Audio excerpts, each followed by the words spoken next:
historic Apollo Theater in Harlem, New York City, where we've just witnessed what's being built as one of the craziest FIFA games of all time. I think trolling has a negative connotation. I apologize. I like to call it. You were troving. I was studying the global game because you never know what's going to happen, especially during silly season. And now what? Push the finger down, put the leg down. If we're going to talk about the pre-Bruce Arena era, we shouldn't have come into it in this situation where now every game is do or die. Would you rather try to take down a bear or a shark?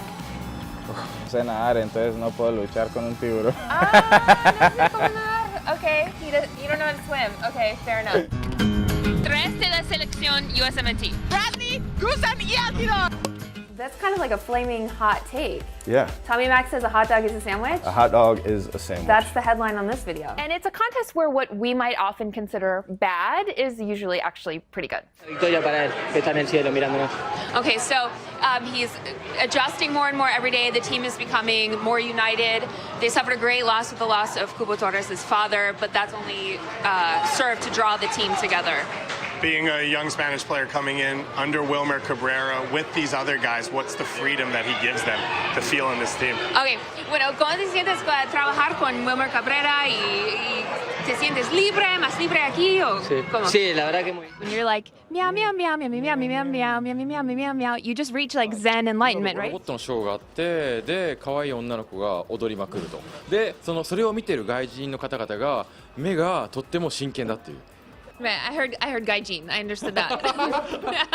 And one thing a lot of people don't mention about the New York Super Bowl is that it's actually New Jersey and it's creating a lot of traffic between the island of Manhattan and the state where it's really held, the Garden State. So here is our man on the street report, literally. But is it worse than usual? Oh my God, it's driving couples to argue. Thank you. Why was it so important for you to write an anthem for the Quakes? Every place should play AC/DC. I get it.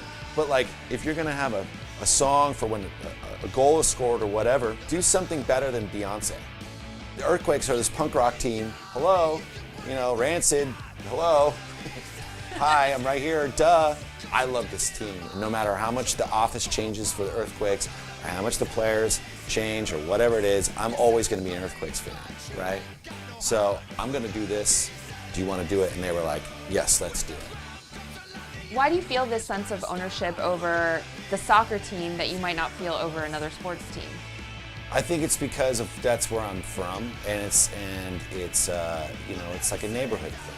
You find a sense of identity through the team. It's a connection. It's something that you've shared over many years or just a few. But you go there and it's a chance to catch up, and it's your team. It's your manor, so to speak. So there's another big MLS fan in your band, Brandon Steinecker, Yes. the drummer, big Real Salt Lake fan. Yes. How does that He go? wrote their anthem. So how does that work when you guys are on the road and you're trying to follow your teams? What's the banter like between you guys? Oh, there's always talk, you know what I mean? But, and it gets pretty heated sometimes, especially if we're playing each other. I know it's as sensitive to him as it is to me, so I think we kind of mutually respect each other. He's a Utah, born and bred, straight up, white trash, so respect. And he's the best drummer that I've ever played in front of. So how did you sort of infuse the spirit of the team into that song? I just started to talk a lot of smack. I said, this is not New York, this is not LA. I wanted to kind of surmise what San Jose is. It's a real working class place to be from. I wanted to just kind of make a statement, like, we're not one of these, rich teams. This is what it's like here. This is our thing. Players come and go. I'll always be from San Jose Bay Area. That will always be my team, so whoever walks through that door is going to have my full support. Once you leave and start playing on another team, like Landon Donovan, I'll throw rocks at you when I get a chance. Well, he's retired, so you'd have to find him in San Diego, where he lives. We'll find. Give me his address. Hi, Landon. Pow. No, I'm just kidding. We're kidding. We love you, Landon. No, I mean, he brought us, a couple cups. He got some love from there. But once you join LA, forget about it.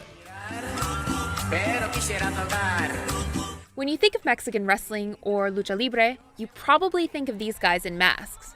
But nearly just as common in the ring is another, way more colorful group, the Exóticos. At 44 years old, Cassandra's the top of them all. My 25th year and a wrestling anniversary crown. Were you one of the first exoticos to really be like, yes, I am gay, and be open about it? I wouldn't say so. I'm called the Liberace of Lucha Libre because I use the beautiful gowns and I use a lot of Swarovski, and my bathing suits are like all over the top and stuff like that, and I use hair pieces that are fancy and expensive. At the peak of his stardom, Cassandro headed down a well-worn wrestler's path, drug and alcohol addiction. What is it about wrestling that you think attracts those kinds of personalities that seek out that kind of medication?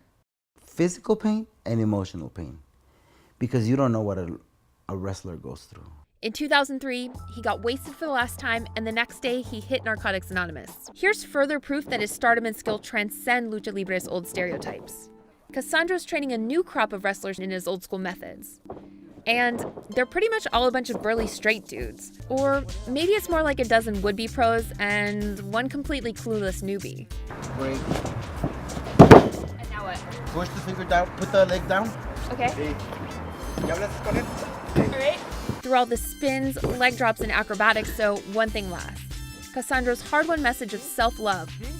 It transcends sexuality, gender norms, and culture. So my share today is a classic What the Florida. They keep coming, I can't stay away.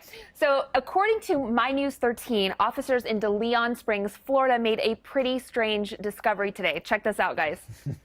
Okay, that is a wooden coffin that was found randomly at a park, and it is filled with 46 weapons that included a crossbow, nunchucks, and a baseball bat with numerous screws attached. I mean, the list just goes on and on. What is that, a vampire who...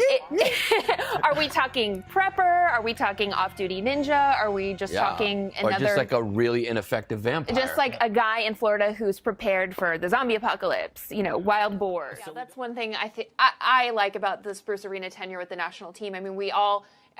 Not we all, but everyone skewered Klinsmann for not changing anything, and I think Bruce Arena's ability and willingness to change things has actually been a positive. I don't think we can just blame it on the guys not necessarily being used to each other, because there are a lot of national teams where the guys don't get together that often, except maybe Spain, where they all play for Madrid or Barcelona. At least from this last match, I think there are a couple key issues that they can fix. The crossing, really not good. Yes, it's been pretty sloppy, I would say.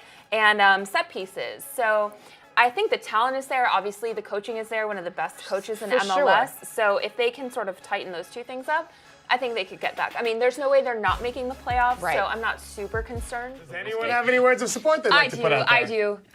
In my non-soccer life, I teach yoga classes, and I tell my students that any moment of joy and any moment of pain is just really fleeting. So, as bad as you feel now, you won't feel as bad at one point. You might feel worse about something else. So really, you just have to ride that wave. And U.S. Women's National Team. 2019 World Cup in France. So if there's one lesson we can take away from all of that, it's don't expect a neat resolution in art or in life. Sometimes things just don't need to make sense. From Tokyo, I'm Arielle Castillo for Fusion.